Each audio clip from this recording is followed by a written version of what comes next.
Okay, I'm sorry. Are you still there? I'm here. Yes, sir. Okay. Um, Michael Guest office, correct? Yes, sir. Okay. So I'm looking for a couple things in regards to some specific legislation.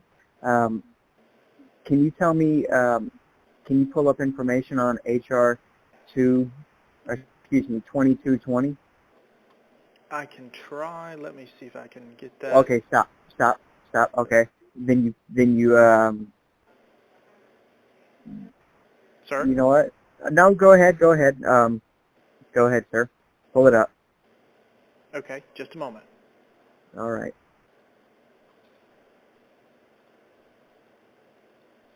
Because they didn't look into their job. That's why they got fired, because they didn't pay attention to what they were doing. They weren't exploring their future in their company. They were there to do one job. What House resolution did you say it Okay. was? You said 2. HR 2220. Are you on Congress.gov? No, sir. Okay. All right, I've got it right here. HR Okay. 2220. Right. So what I'm looking for is, if you can first, I guess if it's available, then you can tell me if it's available to the public. There would have been an initiating factor, such as a constituent or a lobbyist group or the congressman on his own research, staffers' research, so on and so forth, would have initiated the reason for the draft of the legislation, saying, hey, this is an issue, this is brought by a constituent, this is brought by so-and-so, let's look into it. They provided us this research, we did our separate research, so there would be research along with it, and then a conclusion of everything drawn from the evidence and common knowledge and so on and so forth. Can you tell me, does that information exist? Is it available to you?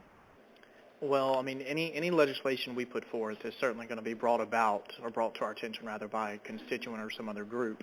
So I certainly can tell you that. As to who reached out, I don't handle this particular issue, but as to who reached out, I wouldn't have the information to pass along to you. Not so much an issue. What about the research?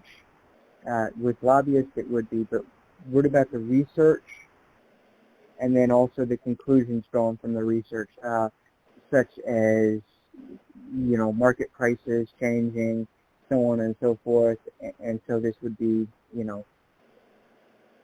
research available? I mean, I can't. I'm unclear as your question. Are you talking about research that was put into this legislation, or are you talking about from outside groups?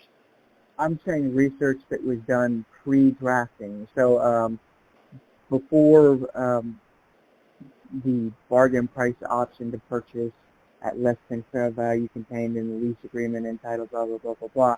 So for this specific information, for those prices to change, some type of market analysis, or for the congressman to determine that this was necessary in the first place at all, Right. some type of market analysis must have been done to say Sure. that prices are heading in this direction. If we don't make a correction, it will result in these negative effects, and so on and so forth. These are the expectations. If it doesn't happen, these are the expectations that we can have if we do put this into place, so on and so forth. What research was done? Again, the same as to who might have approached us about this legislation. I can't speak to what research was done on that end. Again, I don't handle this specific policy area. I'm happy to pass along your information if you want to maybe get some more information. I'd be happy to take down yours. Yeah. Let me know when you're ready. Yeah, I'm ready. Nicholas Woodall. NICHOLASWOODALL. 512-297-8742, but I would really prefer an email as opposed to a call, and I'll give Okay. you that email when you're ready. Well, let me get. I missed the last 4 of your phone. If you could repeat that. 8742. All right, and your email, Mr. Woodall? Just Mickey@gmail.com. That's All right, could Joy. you repeat that again? Yes, I will. I'll spell it out to you with what do you call it? Alphanumerical.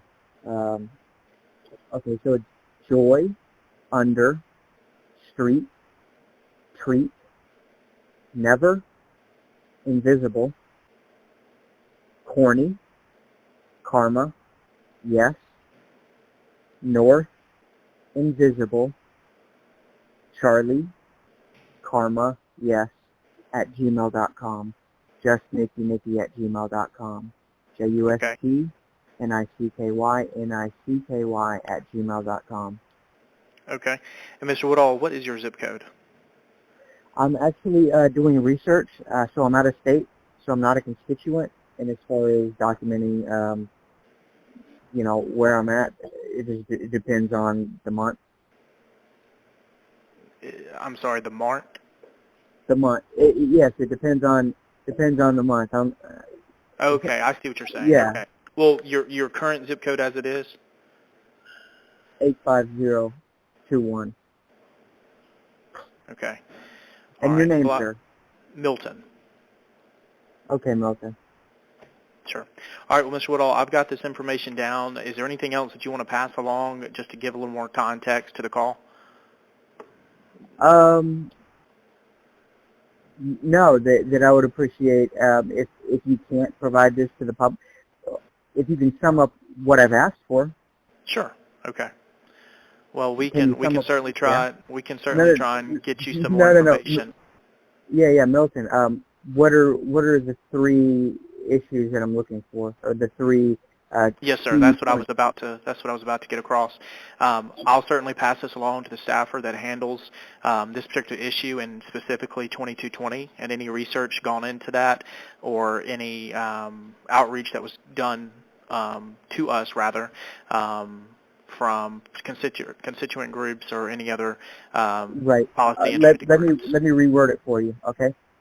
Three issues or 3 points that I'm looking for: the initiating factor, if it was a lobbyist, the research provided and done, and then the conclusions drawn from that. Initiating factor, research, conclusions.